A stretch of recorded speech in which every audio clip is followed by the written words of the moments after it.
Pagi itu, Pak Basuki, seorang tukang bakso keliling, sedang bersiap-siap di rumah.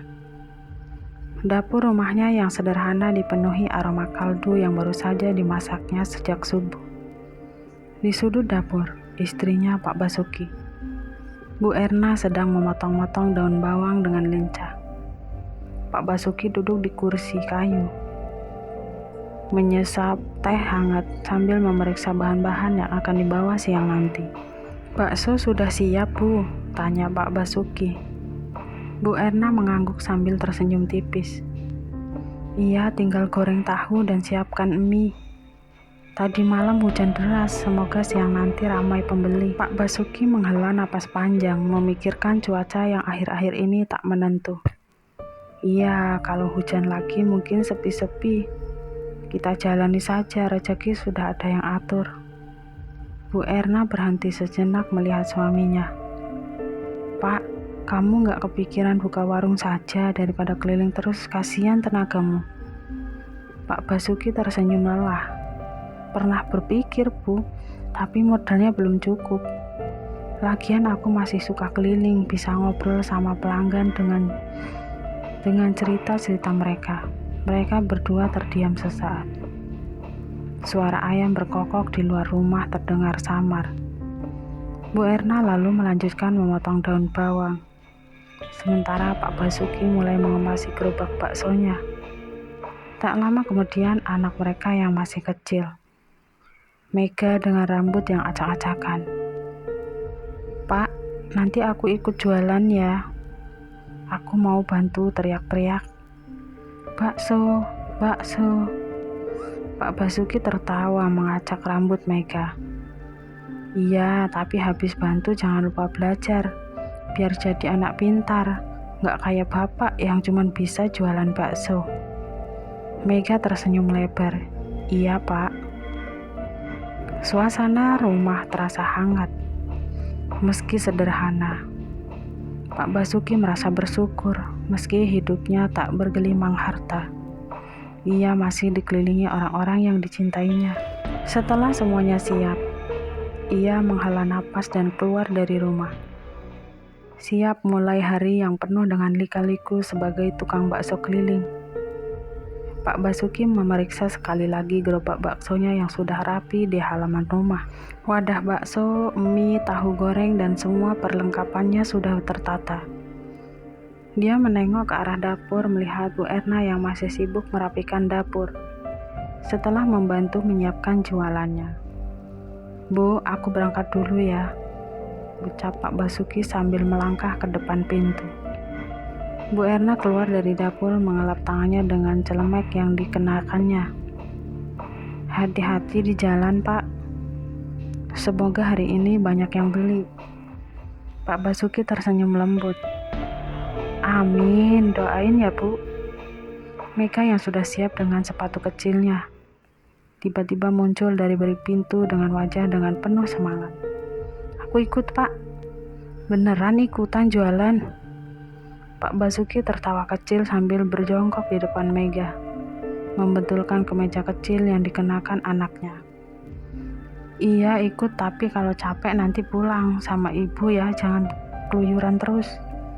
Mega mengangguk cepat. "Iya, Pak." Bu Erna tersenyum melihat anaknya yang begitu bersemangat. "Jangan sampai ganggu bapak jualan ya, Nak. Nanti kalau capek minta diantar pulang." "Siap, Bu," jawab Mega dengan penuh percaya diri. Setelah semuanya siap, Pak Basuki mendorong gerobaknya perlahan keluar di halaman rumah. Bu Erna melambaikan tangan mengantar kepergian suami dan anaknya. "Jaga diri baik-baik, Pak. Jangan lupa makan kalau lapar." Pak Basuki menoleh ke belakang membalas lambaian tangan istrinya. "Iya, Bu, nanti aku kabari kalau mau pulang." Mega ikut melambaikan tangan kecilnya. "Dadah, Bu." Dengan hati-hati, Pak Basuki mulai mendorong gerobaknya keluar, menyusuri jalan setapak yang menghubungkan rumah mereka dengan jalan utama. Suara gerobak bakso yang berdiri di atas jalan yang berbatu menjadi irama tersendiri di pagi yang masih sejuk itu. Pak Basuki merasa hari ini akan menjadi hari yang baik, meski tak pernah tahu apa yang akan menantinya di perjalanan. Dari kejauhan suara Bu Erna terdengar samar. "Pak, jangan lupa bawa air minum." Pak Basuki hanya bisa tersenyum sambil melanjutkan langkahnya. Pak Basuki dan Mega terus menyusuri jalan kampung, melewati rumah-rumah sederhana yang mulai hidup dengan aktivitas pagi. Ibu-ibu sudah mulai keluar rumah menyapu halaman atau mengobrol di pinggir jalan. Suara derit gerobak Pak Basuki menarik perhatian beberapa orang yang melirik sambil tersenyum ramah. "Bakso, bakso." Mega mulai berteriak meniru cara bapaknya memanggil pelanggan untuk membeli. Suara kecilnya yang lantang mengundang tawa dari beberapa tetangga. Pak Basuki tertawa sambil menepuk punggungnya. "Wah Mega, sudah bisa bantu bapak nih. Bagus-bagus, terusin ya." Mega semakin semangat, ia berjalan di samping gerobak, terus berteriak, "Bakso, bakso, enak, panas." Pak Basuki memperhatikan anaknya dengan bangga. Meski hidup sederhana, ia selalu bersyukur masih bisa memberi kebahagiaan kecil untuk keluarga. Jalanan mulai ramai, dan aroma bakso dari gerobaknya mulai menyebar, menarik perhatian orang yang lewat. Tak lama seseorang ibu muda menghentikan langkahnya di pinggir jalan. "Pak Basuki, pagi-pagi sudah keliling ya? Beli bakso satu ya." Pak Basuki berhenti tersenyum ramah terukir di wajahnya. "Iya Bu, sejak subuh sudah keliling, mau pakai mie atau tahu?" "Iya, sama tahu aja Pak, biasa anak-anak suka kalau ada tahu," jawab ibu itu sambil merogoh dompetnya. Pak Basuki mulai meracik bakso dengan cekatan. Tangan terampilnya mengaduk-aduk kuah panas, memasukkan beberapa pentol bakso dan tahu goreng ke dalam mangkok plastik. Sementara itu Mega dengan semangat menyerahkan kantong plastik pada sang ibu. "Ini Bu, baksonya enak." Si ibu tertawa kecil. "Wah Mega, sekarang bantu jualan ya, pintar sekali anaknya Pak Basuki." Mega mengangguk bangga. "Iya Bu, aku bantu teriak-teriak juga." Pak Basuki menyerahkan mangkok kepada ibu itu lalu menerima uangnya dengan tersenyum. "Terima kasih Bu, semoga anak-anak suka," kata Pak Basuki. Setelah transaksi selesai, Pak Basuki kembali mendorong gerobaknya, dan Mega tak henti-hentinya memanggil calon pembeli dengan suara lantangnya. Di sepanjang jalan mereka disapa oleh orang-orang yang sudah kenal dengan Pak Basuki. Ada yang membeli, ada yang sekedar ngobrol sebentar. Hingga siang menjelang matahari mulai meninggi, dan teriak Mega yang awalnya begitu semangat mulai terlihat kelelahan. "Pak, capek nih," kata Mega sambil menyeka keringat di dahinya. Pak Basuki mengangguk lalu berhenti di bawah pohon rindang di dekat perempatan jalan. "Istirahat sebentar ya nak, kita minum dulu." Mereka berdua duduk di pinggir jalan menikmati angin sepoi-sepoi yang lewat. Pak Basuki mengambil botol air dari dalam gerobaknya, lalu menyerahkan kepada Mega yang langsung meminumnya dengan lahap. Setelah beberapa saat, tiba-tiba seorang pria tua mendekati mereka. Pakaiannya lusuh dan ada sesuatu yang aneh dari sorot matanya. Pria itu berdiri diam di depan Pak Basuki seolah menunggu. Pak Basuki menatap pria itu dengan heran. "Ada yang bisa saya bantu, Pak?" Pria itu tersenyum samar tapi tak berkata apa-apa. Matanya hanya menatap gerobak bakso Pak Basuki, lalu beralih ke Mega yang duduk di sampingnya. Suasana tiba-tiba berasa janggal. Angin yang tadinya sejuk kini terasa dingin menusuk. Pak Basuki merasa ada sesuatu yang tidak beres. Pak Basuki terdiam sejenak memperhatikan pria tua yang berdiri di depannya. Ada keheningan yang membuat dadanya sedikit berdebar. Suara Mega yang biasanya ceria juga menghilangkan, seolah anaknya merasakan ada sesuatu yang tak biasa.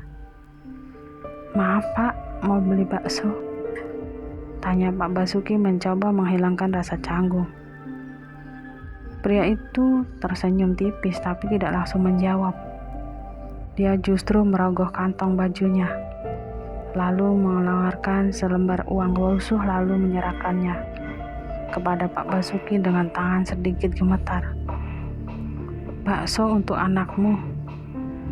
Suaranya serak dan pelan, hampir tak terdengar. Pak Basuki merasa aneh, tapi ia tetap menghargai permintaan itu. "Baik Pak, tunggu sebentar, saya buatkan." Ia segera berbalik ke gerobak, meracik semangkok bakso seperti biasa. Sesekali ia melirik pria tua itu yang kini menunduk memandang jalan dengan tatapan kosong. Mega yang duduk di sebelah Pak Basuki menarik lengan bajunya berbisik pelan. "Pak, orang itu aneh ya, kayak orang sakit."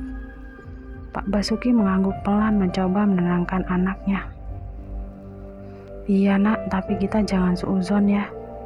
Siapa tahu dia memang butuh makan." Setelah mangkuk bakso siap, Pak Basuki menyerahkannya kepada pria tua itu. Namun saat itu mengulurkan tangan, pria itu tiba-tiba mengangkat kepalanya dengan tatapan tajam. "Anakku sudah lama menunggu," ucapnya dengan nada yang membuat Pak Basuki merinding. Pak Basuki sedikit tersentak, jantungnya berdetak lebih cepat. "Maaf Pak, kalau boleh tahu anaknya Bapak di mana?" Pria itu tersenyum, senyum yang aneh dan tidak wajar. "Dia di rumah menunggu saya pulang. Dia sangat suka sama bakso." Suasana makin terasa aneh. Angin yang tadi sepoi berubah menjadi dingin, membuat bulu kuduk Pak Basuki meremang. Mega yang duduk di sampingnya semakin mendekat, seolah merasa tidak nyaman dengan kehadiran pria itu. "Ya sudah, semoga anak Bapak suka ya," ucap Pak Basuki dengan nada ramah. Meskipun hatinya merasa tak nyaman, pria tua itu mengambil mangkuk bakso tanpa mengucapkan terima kasih. Ia berbalik perlahan, berjalan menjauh dengan langkah pelan. Pak Basuki memperhatikan pria itu hingga hilang di tikungan jalan. Dia menghela napas panjang. Napas lega, tetapi ada sesuatu yang mengganjal di pikirannya. "Nak, ayo kita lanjut jualan, jangan terlalu dipikirin." Namun sebelum mereka bisa beranjak, terdengar suara Mega lagi kali ini. Lebih pelan dan penuh rasa penasaran. "Pak, tadi Bapak itu jalannya aneh ya. Terus kenapa dia nggak bawa plastik buat bungkus baksonya?" Pak Basuki tertegun. Dia baru sadar kalau pria itu membawa bakso di mangkok tanpa minta dibungkus. Dalam hatinya dia merasa semakin tidak enak, tapi dia mencoba mengabaikan perasaan itu. Berpikir mungkin hanya kebetulan. Namun rasa penasaran terus menghantuinya. Sepanjang hari hingga sore tiba. Setelah berkeliling menjual bakso, mereka memutuskan untuk pulang. Di perjalanan, Pak Basuki terus berpikir tentang pria tua yang tadi penasaran. Perasaan ganjil itu tak kunjung hilang. Sesampainya di rumah, sebelum mereka masuk ke dalam, Mega tiba-tiba berbicara dengan nada polos. "Pak, tadi orang itu bilang anaknya nunggu di rumah. Tapi rumahnya di mana ya? Aku nggak pernah lihat dia di kampung kita." Pak Basuki terdiam. Mega benar-benar tidak pernah melihat pria itu sebelumnya, dan tidak ada satupun rumah di sekitar tempat mereka berjualan yang mereka lihat cocok untuk pria tua seperti itu. "Entahlah nak," jawab Pak Basuki perlahan. "Mungkin besok kita cari tahu." Malam itu meski lelah, Pak Basuki sulit tidur. Pikirannya terus melayang ke pria tua misterius itu. Hingga di tengah malam dia terbangun oleh mimpi yang aneh. Dalam mimpinya, pria tua itu berdiri di depan gerobaknya lagi, menatapnya dengan tatapan kosong. Kali ini pria itu tidak sendiri di sebelahnya. Sebelahnya ada orang anak kecil dengan wajah pucat dan mata kosong memegang mangkuk bakso yang tak pernah disentuh. Pak Basuki terbangun dengan keringat dingin yang membasahi tubuhnya. Jantungnya berdegup kencang. Apa yang sebenarnya terjadi? Malam terasa semakin sunyi ketika Pak Basuki terbangun dari mimpi buruknya. Dia duduk di tepi tempat tidur menghela napas panjang sambil mencoba menenangkan detak jantung yang masih berdegup kencang. Mega dan Bu Erna masih terlelap di sampingnya, tak menyadari kegelisahan yang dialaminya. Pak Basuki berjalan pelan ke dapur, menyalakan lampu kecil dan menuangkan segelas air. Saat hendak meminum air tersebut, bayangan wajah pria tua dan anak kecil yang pucat kembali terlintas di pikirannya. Ada sesuatu yang sangat tidak wajar tentang pria itu, terutama tentang anak yang disebut-sebutnya. Mungkin hanya kebetulan, jangan terlalu dipikirkan, gumam Pak Basuki kepada dirinya sendiri, mencoba membuang jauh-jauh pikiran buruk itu. Tapi entah mengapa firasatnya semakin kuat, seakan ada sesuatu yang ingin diungkapkan oleh mimpinya tadi. Pagi harinya suasana rumah berjalan seperti biasa. Mega bersiap-siap untuk pergi ke sekolah. Sementara Bu Erna sibuk di dapur menyiapkan sarapan. Pak Basuki yang masih diliputi rasa aneh dari malam sebelumnya, duduk di meja makan dengan pikiran yang melayang. "Kok kelihatan lesu, Pak?" tanya Bu Erna sambil menaruh secangkir teh di depan suaminya. "Capek jualannya." Pak Basuki tersenyum tipis. "Enggak, Bu. Cuman ada yang kepikiran dari kemarin." Bu Erna duduk di depannya mengerutkan kening. "Apa tuh, ada masalah di jalan?" Pak Basuki menghela napas lalu menceritakan pertemuannya dengan pria tua itu, tentang bagaimana pria tersebut membeli bakso untuk anaknya. Tetapi ada keanehan yang dirasakannya. "Yang bikin aku nggak tenang, Bu, tadi malam aku mimpi dia lagi. Kali ini dia nggak sendiri, ada anak kecil tetapi wajahnya pucat dan matanya kosong. Entah kenapa mimpi itu terasa begitu nyata." Bu Erna mendengar dengan seksama, ekspresi wajahnya berubah sedikit cemas. "Apa mungkin itu hanya kebetulan, Pak? Atau karena Bapak terlalu capek, jadi kepikiran terus?" Pak Basuki menggeleng pelan. "Aku juga nggak tahu, Bu, tapi ada yang nggak beres. Rasanya aneh sekali, anak kecil itu sepertinya bukan manusia biasa." Bu Erna termenung sejenak sebelum berbicara lagi. "Mungkin sebaiknya kamu tanya Pak Ustadz atau tetangga lain, siapa tahu mereka tahu tentang pria tua itu.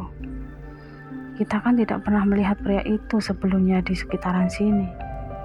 Pak Basuki mengangguk setuju. "Ya, mungkin itu ide bagus. Nanti kalau aku ketemu Pak Ustadz di masjid, aku coba tanyakan." Siangan ya, setelah salat zuhur di masjid, Pak Basuki duduk bersama Pak Ustadz. Di teras masjid, mereka berbicara tentang kehidupan sehari-hari. Sebelum akhirnya Pak Basuki memberanikan diri menceritakan kejadian aneh yang dialaminya. "Begini Pak Ustadz, kemarin ada orang tua yang beli bakso di tempat saya. Tapi ada sesuatu yang aneh dari dia. Dan tadi malam saya mimpi tentang dia lagi, bersama anak kecil yang kelihatan menyeramkan. Apa mungkin ini pertanda buruk?" Ustadz mengusap jenggotnya sambil merenung lalu menatap Pak Basuki dengan tenang.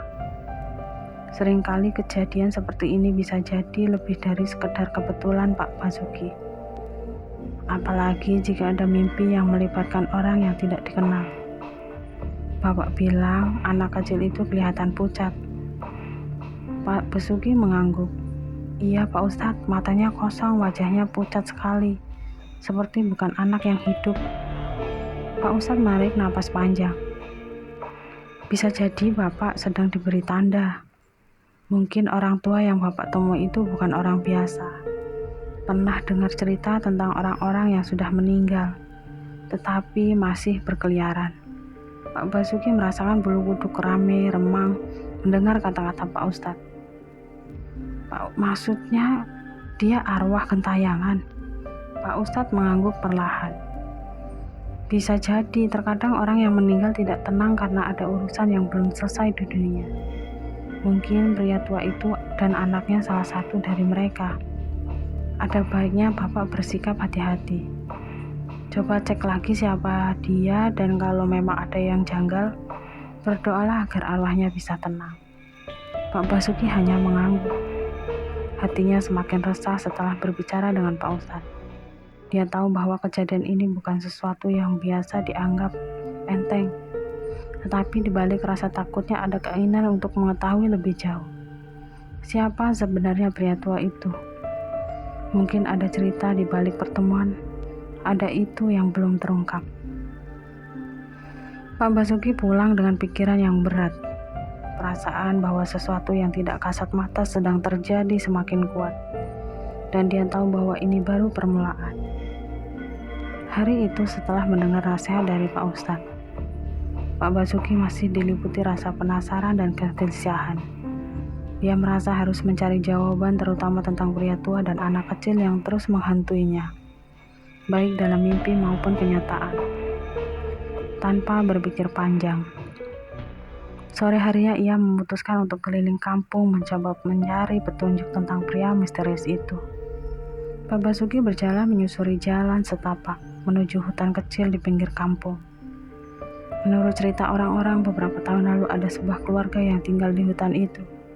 Tapi sekarang gubuk mereka sudah lama kosong.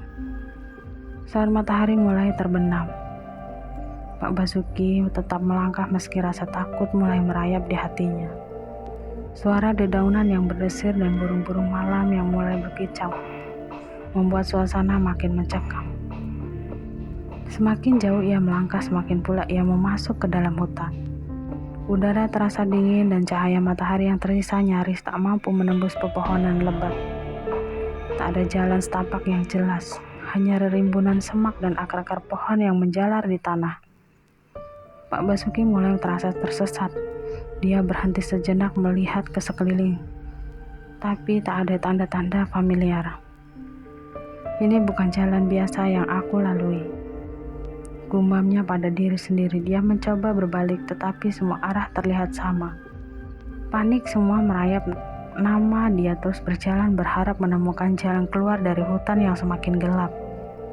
Tiba-tiba dari kejauhan dia melihat cahaya redup, seperti lampu minyak yang menyala di tengah hutan. Pak Basuki merasa aneh, tapi juga tertarik untuk mendekati sumber cahaya itu.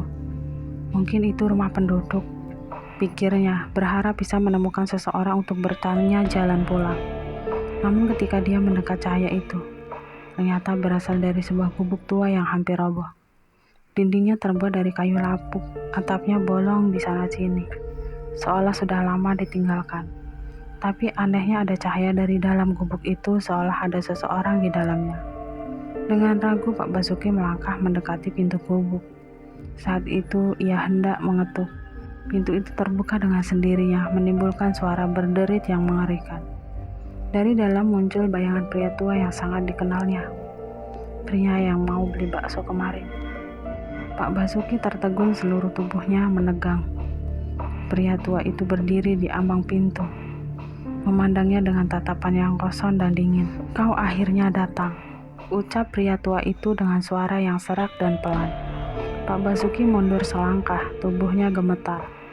"Apa yang terjadi di sini? Siapa sebenarnya kau?" Tanpa menjawab, pria tua itu melangkah ke samping, memperlihatkan seseorang di belakangnya. Seorang anak kecil pucat dengan wajah kosong berdiri di dalam gubuk. Anak itu memegang mangkuk bakso yang sama di mimpinya, mangkuk yang tidak pernah disentuh. "Aku sudah menunggu," bisik anak kecil. Suaranya menggenggam ketakutan terdalam Pak Basuki. Pak Basuki merasa tubuhnya melemah, kakinya seperti tak mampu lagi menopang berat badannya. Dia berusaha melangkah mundur, tapi rasa takut membuatnya terpaku di tempat. "Kau mengambil yang seharusnya milikku," ucap pria tua itu lagi, kala ini dengan nada yang lebih dingin. "Anakku lapar. Kau memberinya bakso, tapi dia sudah tidak bisa makan lagi." Pak Basuki merasa seolah udara di sekitarnya membeku. Semua mulai terasa kabur. Kepalanya berdenyut-denyut dan pemandangan di depannya mulai berputar. Dia tidak bisa memahami apa yang terjadi.